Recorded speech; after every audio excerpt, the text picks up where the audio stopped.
Le TP de ce soir va porter sur 3 exercices. Ce soir, nous allons débuter avec l'exercice numéro 2 qui porte sur la circulation automobile. OK. Je vais faire la lecture de ce TP, de l'exercice de... Le but de cet exercice est de réaliser la circulation automobile d'un tronçon sur un tronçon d'autoroute. L'autoroute sera représentée par un tableau où chaque case représente un véhicule. Il devrait être possible dans votre programme de rajouter des types de véhicules. OK, là, ça veut dire que notre classe ne doit pas être une classe finale, parce que quand on dit finale, ça veut dire qu'on ne pourra pas créer des extensions. Okay. Plus souvent, quand vous voyez dans l'énoncé, on dit il devrait être possible d'ajouter de tels types. Cela voudrait dire que votre classe n'est pas finale. Et si on dit qu'il est impossible de créer d'autres types de cette classe, alors vous pouvez définir votre classe comme étant une classe finale. Donc, rien que cette phrase vous permet de connaître s'il faut définir votre classe véhicule comme étant une classe finale ou non. Okay? On demande de créer une classe véhicule permettant de stocker pour chaque véhicule le numéro de la voie sur laquelle elle roule, sa position par rapport au début de la route de type double. Donc, vous avez le numéro de la voie et vous avez sa position par rapport au début de la route, qui est X. La partie entière de X et l'indice voie sont les coordonnées de la case dans le tableau de l'autoroute. Donc, vous avez l'autoroute qui est représentée sous la forme d'un tableau à 2 dimensions. Et les coordonnées X et l'indice de la voie vous donnent les coordonnées de la position du véhicule sur l'autoroute. Sa vitesse courante, vitesse de type double et sa vitesse V limite. Donc, le véhicule aura une vitesse qui est de type double et une vitesse limite qui est également de type double. Le véhicule aura également un attribut route de type autoroute sur laquelle roule le véhicule. Okay. Donc, on demande de munir cette classe de son constructeur permettant d'initialiser les paramètres. Donc, vous avez un constructeur qui va initialiser les attributs de la classe. C'est ce à quoi sert un constructeur. Un constructeur, c'est une méthode qui permet d'initialiser les attributs de la classe. Donc, ici, on va utiliser un constructeur qui prend 4 arguments qui permettra d'initialiser les attributs de la classe. On suppose que la vitesse V limite est égale à la vitesse courante. Deuxième question, créer une classe autoroute permettant de représenter la route. Cette classe contiendra un tableau bidimensionnel de véhicules. OK. Munir cette classe d'un constructeur prenant en paramètre les tailles des tableaux. Puisqu'on aura un tableau à 2 dimensions, vous allez donc prendre en paramètre 2 entiers qui représentent la taille du tableau. Le premier paramètre sera le nombre de voies. Et le second paramètre, le nombre de cases de l'autoroute. Ce constructeur initialisera le tableau. Ajoutez les méthodes int longueur, int nvoie qui correspondent, qui renvoient la longueur et le nombre de voies de l'autoroute. Question numéro 4. Munir l'autoroute d'une méthode exit véhicule qui renvoie une référence sur le véhicule présent sur l'autoroute, sur la voie numéro n voie et à la distance x, ou nul si le véhicule n'est pas présent. Donc, si le véhicule n'est pas présent, on retourne nul. Ou si les coordonnées sont en dehors des limites, alors on renverra nul. Donc, on a 2 cas où on renvoie nul. Si les coordonnées sont en dehors des limites. Comment connaître que je suis en dehors des limites du tableau? Lorsque les 2 arguments sont... Si l'argument n voies est supérieur au nombre maximum de voies, et si x est supérieur au nombre de positions sur l'autoroute. Je saurai que je suis en dehors des limites. Munir la classe d'une méthode enlever véhicule et ajoute véhicule qui représente enlève et ajoute, qui respectivement enlève et ajoute un véhicule à une certaine position de l'autoroute.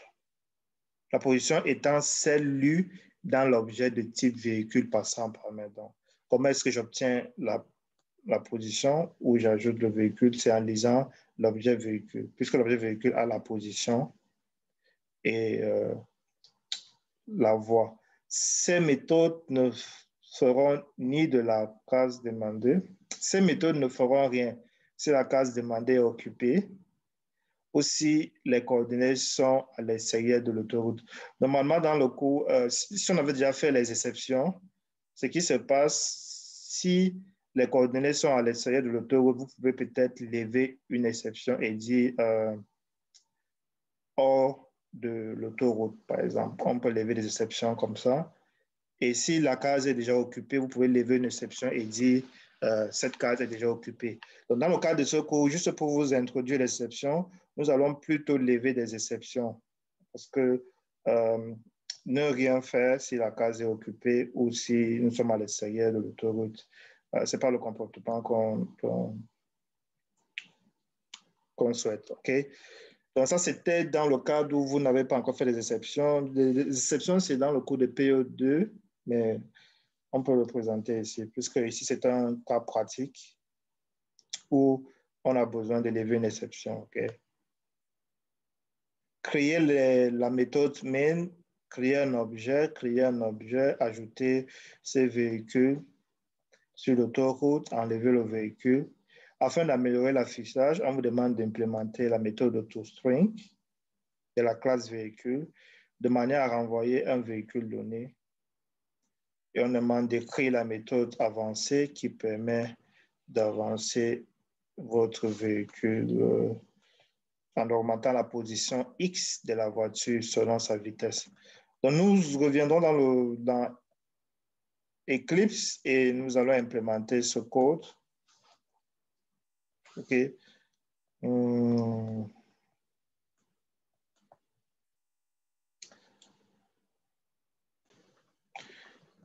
nous avons créé un package comme point automobile et notre projet, les fichiers de notre exercice 2 vont résider dans ce package. Si vous vous rappelez l'énoncé, nous avons dit qu'on a besoin d'une classe véhicule. Nous avons besoin d'une classe autoroute et d'une classe test. OK? Donc, je vais créer ces trois classes-là. Et l'énoncé a dit la classe véhicule ne doit pas être une classe finale parce qu'il est possible d'étendre cette classe-là en ayant des semi-remorques et ainsi de suite. Donc, voici la classe véhicule. Je vais ouvrir Word pour aller plus vite. Créer une classe véhicule, vous avez le numéro de la voie, vous avez la position X qui est de type double. Je vais dire la voie.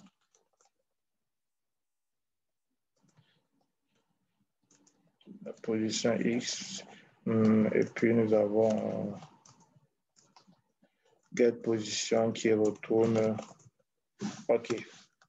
Donc ça, c'est la position du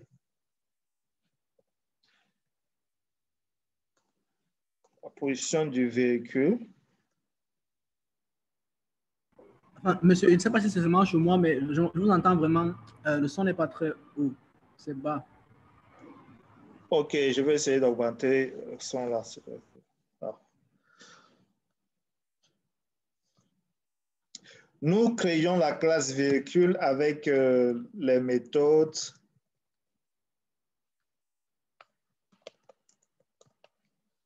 telles que présentées dans l'énoncé. Après la voie et la position X, nous avons besoin de la vitesse qui est double et de la vitesse maximale qui est également de type double. Donc, je vais créer double vitesse ainsi que double v limite. Après avoir créé ces deux propriétés, on nous dit d'avoir un objet de type autoroute que nous appelons route. Cet objet désigne la route sur laquelle, l'autoroute sur laquelle le véhicule roule. Donc, je vais déclarer ma classe autoroute ici.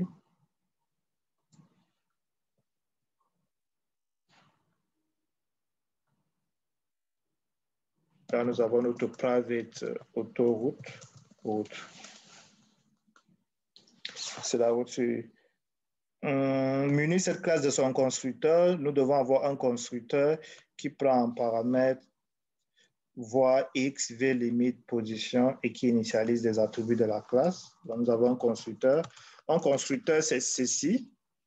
Véhicule, il prend en paramètre la voie, la position, la vitesse limite, ainsi que l'autoroute. Donc ça, c'est dans l'énoncé. Et ce qu'il va faire, il va initialiser les attributs de la classe en faisant 10.voie va recevoir la voie, 10.x va recevoir x, 10.v limite va recevoir v limite, et nous avons dit 10.vitesse, d'après l'énoncé, va recevoir également v limite. C'est ce que l'énoncé a dit, qu'au départ, la vitesse courante est égale à la vitesse limite, et ensuite, la route est égale à la variable route. Donc ça, c'est un constructeur qui permet d'initialiser les attributs de la classe.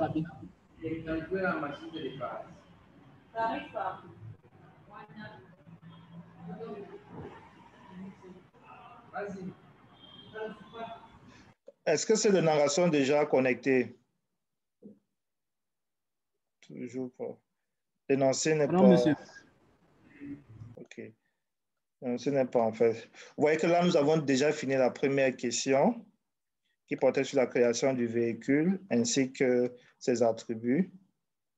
Je crois que c'est nous ici qui avait des problèmes sur cette notion de classe. Nous ici, ça va?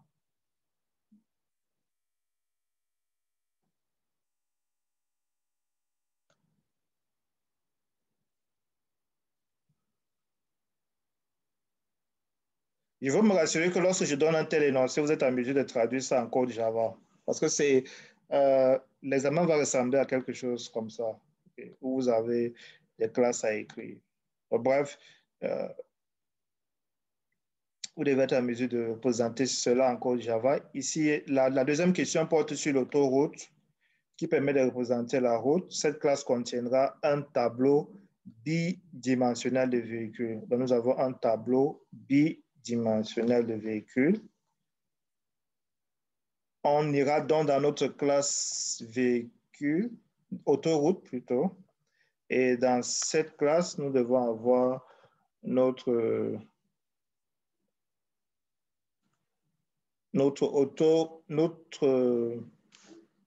qu'est-ce que l'énoncé disait là? Notre tableau qui contient la liste des véhicules, notre autoroute, permettant de représenter la route. Comment est-ce qu'on peut nommer cette variable-là? Nous savons que ce sera un tableau à 2 dimensions et ce tableau sera un tableau de véhicules. Maintenant, comment l'appeler? Je vais juste dire route. Plus tard, si on a besoin de changer le libellé, nous allons changer. Donc, l'autoroute permet de... il contient un tableau bidimensionnel de véhicules. Menu cette classe d'un constructeur prenant en paramètre les tailles de tableau. Donc, nous avons le nombre de voies et le nombre de cases de l'autoroute.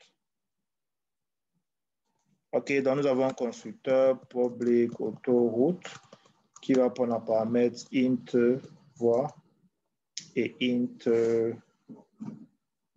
case, je crois bien, non? Il va initialiser le tableau en faisant new int. Vous devez passer le nombre de voies ainsi que le nombre de cases.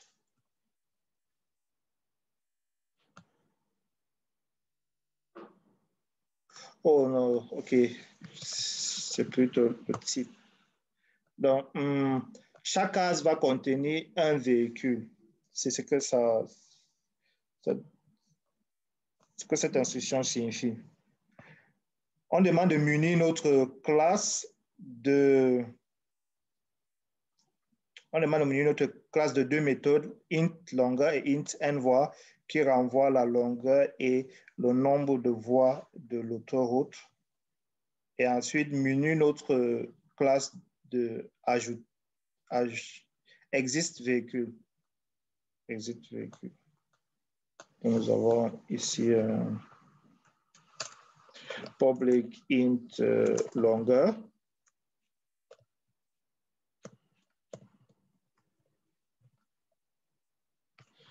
Public int n voies. Celui-ci doit retourner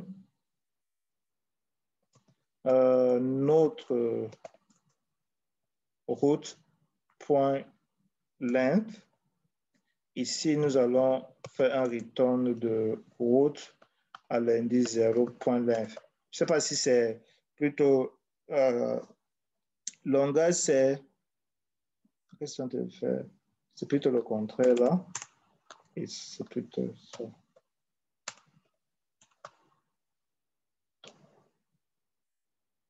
Non, le nombre de voies, c'est la première dimension qui est le nombre de voies et la longueur, c'est la deuxième dimension. OK. Regardez ce qui se passe. On a un tableau à deux dimensions. Comme ça. Ça fait que si vous voulez la dimension-ci représente la voie et cette dimension-ci représente le nombre de cases. Donc, si vous avez 3 cases ici, ça veut dire que vous pouvez aligner 3 véhicules sur cette voie. OK? Vous pouvez aligner 3 véhicules sur cette voie. Donc, la longueur, qu'est-ce que la longueur représente? La longueur représente, je m'en vais au niveau de la première case, c'est-à-dire qu'à la première ligne, qui est l'indice 0, et je retourne le nombre de cases qui se trouvent à la première ligne. En d'autres termes, je retourne la longueur de mon autoroute. Et pour connaître le nombre de voies, il suffit de retourner directement la dimension de le nombre d'éléments dans la première dimension. Okay? Puisque vous avez, ceci représente la première dimension et les colonnes représentent la deuxième dimension. Donc, le nombre de voies va représenter la première dimension, c'est-à-dire que les nombres de lignes. OK? Et si on parle, le nombre de colonnes va représenter la longueur de notre voie. C'est pourquoi je mets à l'indice 0 parce que je suppose comment est-ce qu'il y aura une voie dans cette autoroute. Au moins une voie dans cette autoroute. Maintenant, on peut mettre, par exemple, des conditions. Je crois que c'est peut-être mieux même d'ajouter des conditions pour être sûr. Ici, c'est lorsque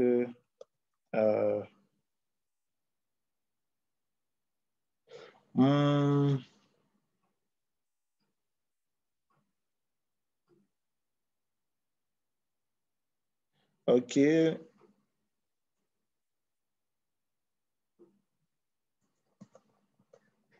Véhicule point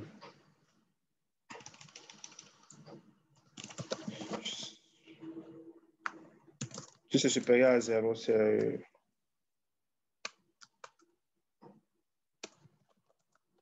okay.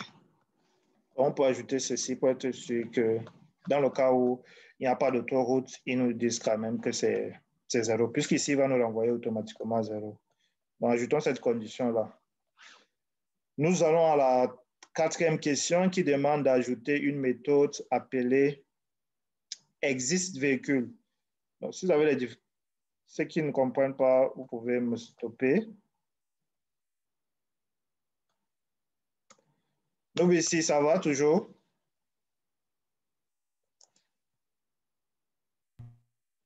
On demande d'écrire une méthode. Oui. Donc, si on demande d'écrire une méthode qui vérifie si un véhicule existe, on vous dit, il y a ces conditions. si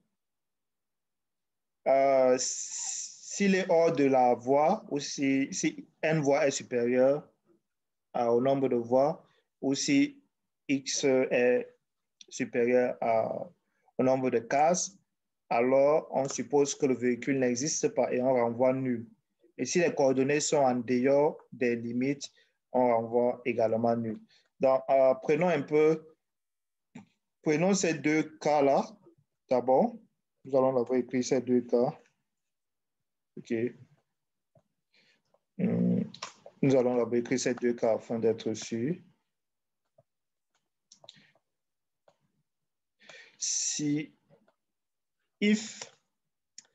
le nombre de voix, n'est-ce pas, si n voix est supérieur au nombre de voix disponibles dans le véhicule, on va retourner nul, n'est-ce pas?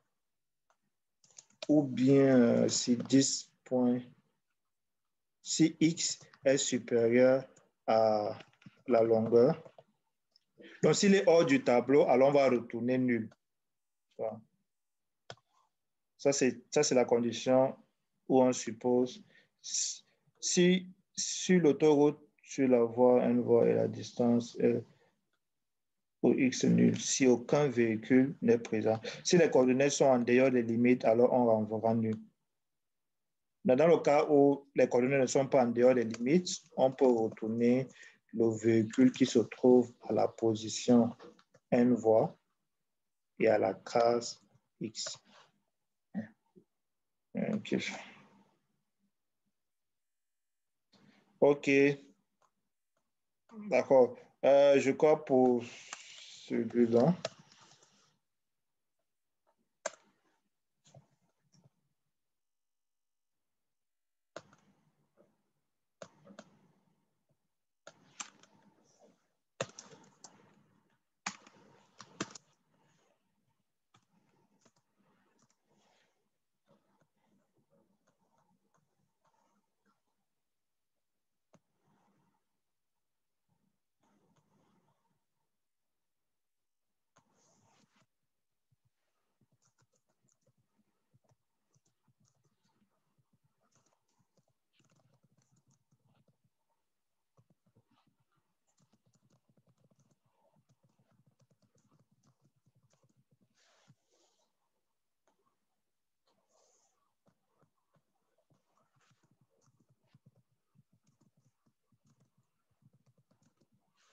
On retourne le véhicule si un véhicule existe à cette position.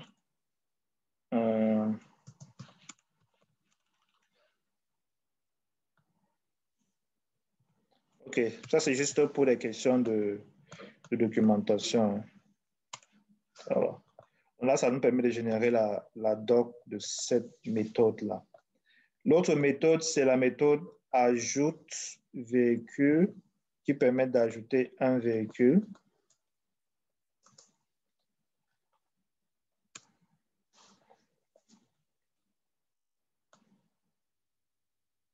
OK. Il va ajouter un véhicule. La méthode enlève véhicule.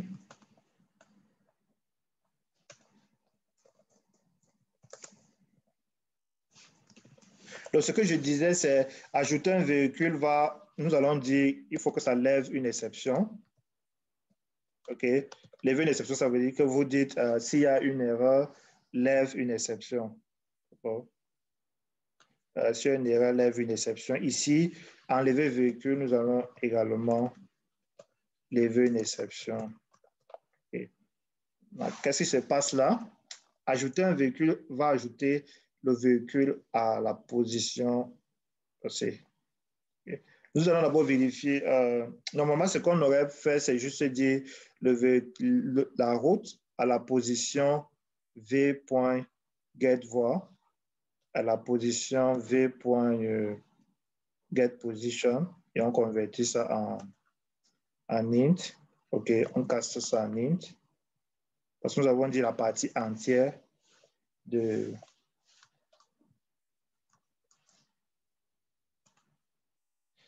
OK, on allait dire cet élément à cette position reçoit le véhicule. Mais nous voulons ajouter une exception juste pour dire dans le cas où